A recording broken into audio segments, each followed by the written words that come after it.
एक वन में एक पेड़ की खोह में एक चकोर रहता था। उसी पेड़ के एक आसपास कई पेड़ और थे, जिन पर फल व बीज उगते थे। उन फलों और बीजों से पेट भरकर चकोर मस्त पड़ा रहता। इसी प्रकार कई वर्ष बीत गए। एक दिन उड़ते उड़ते एक और चकोर सांस लेने के लिए उस पेड़ की टहनी पर बैठा।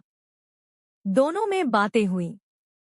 दूसरे चकोर को यह जानकर आश्चर्य हुआ कि वह केवल पेड़ों के फल व बीज चुगकर जीवन गुजार रहा था।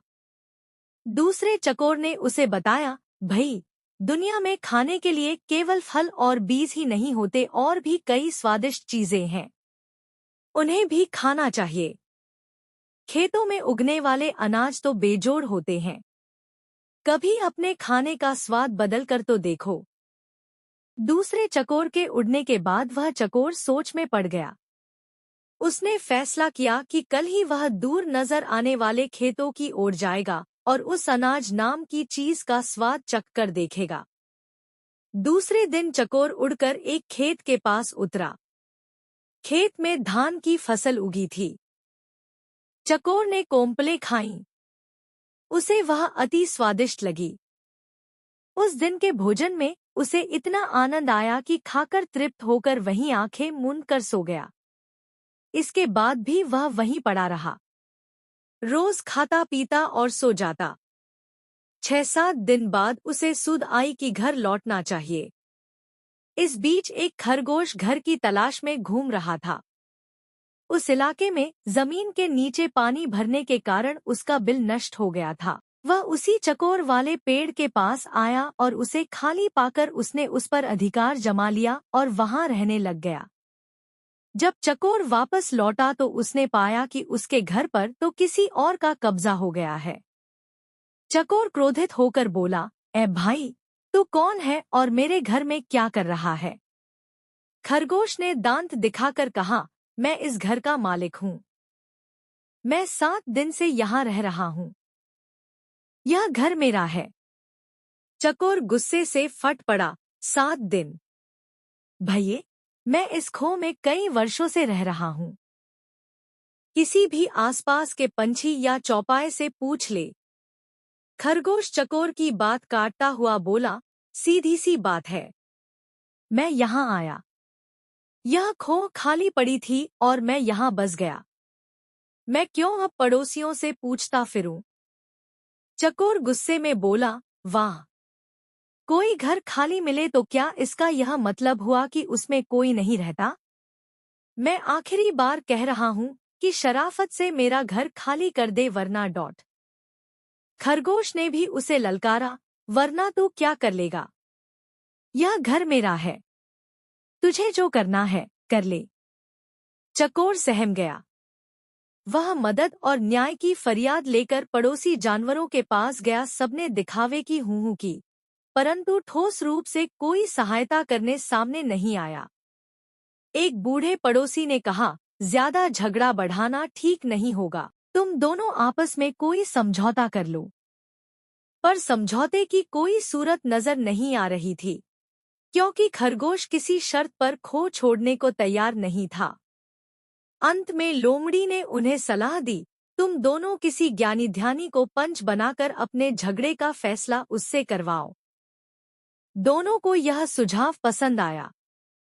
अब दोनों पंच की तलाश में इधर-उधर घूमने लगे। इसी प्रकार घूमते घूमते वे दोनों एक दिन गंगा किनारे आ निकले। वहां उन्हें जपतप में मग्न एक बिल्ली नजर आई। बिल्ली के माथे पर तिलक था।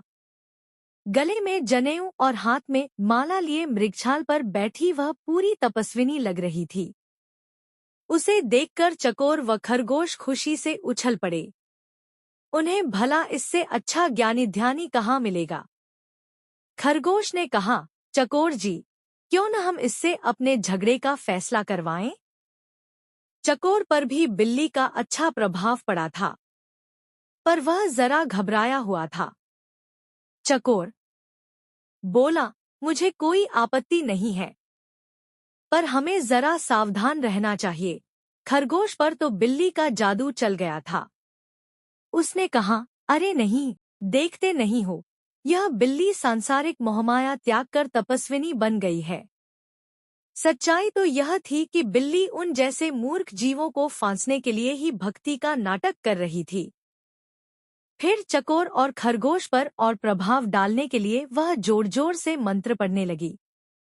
खरगोश और चकोर ने उसके निकट आकर हाथ जोड़कर जयकारा लगाया, जय माता दी। माता को प्रणाम। बिल्ली ने मुस्कुराते हुए धीरे से अपनी आंखें खोलीं और आशीर्वाद दिया, आयुष्मान भव। तुम दोनों के चेहरों पर चिंता की लकीरें हैं। क्या कष्ट है तुम्हें, बच्चों? चकोर ने विनती की, माता हम दोनों के बीच एक झगड़ा है। हम चाहते हैं कि आप उसका फैसला करें। बिल्ली ने पलकें झपकाई, हरे राम, हरे राम। तुम्हें झगड़ना नहीं चाहिए। प्रेम और शांति से रहो, उसने उपदेश दिया और बोली, खैर, बताओ, तुम्हारा झगड़ा क्या है? चकोर ने मामला बताया। खरगोश ने अपनी बात कहने के लिए मुंह खोला ही था कि बिल्ली ने पंजा उठाकर उसे रोका और बोली, बच्चों, मैं काफी बूढ़ी हूँ। ठीक से सुनाई नहीं देता। आंखें भी कमजोर हैं। इसलिए तुम दोनों मेरे निकट आकर मेरे कान में जोर से अपनी अपनी बात कहो ताकि मैं झगड़े का कारण जान सकूं और तुम दोनों को न्याय दे सकूं। जय सिया राम। वे दोनों भक्तिन बिल्ली के बिल्कुल निकट आ गए ताकि उसके कानों में अपनी अपनी बात कह सकें। बिल्ली को इसी अवसर की तलाश थी। उसने म्याऊं की आवाज लगाई और एक ही झपट्टे में खरगोश और चकोर का काम तमाम कर दिया। फिर वह आराम से उन्हें खाने लगी। सीखा, दो के झगड़े में तीसरे का ही फायदा होता है, इसलिए झगड़ों से दूर रहो।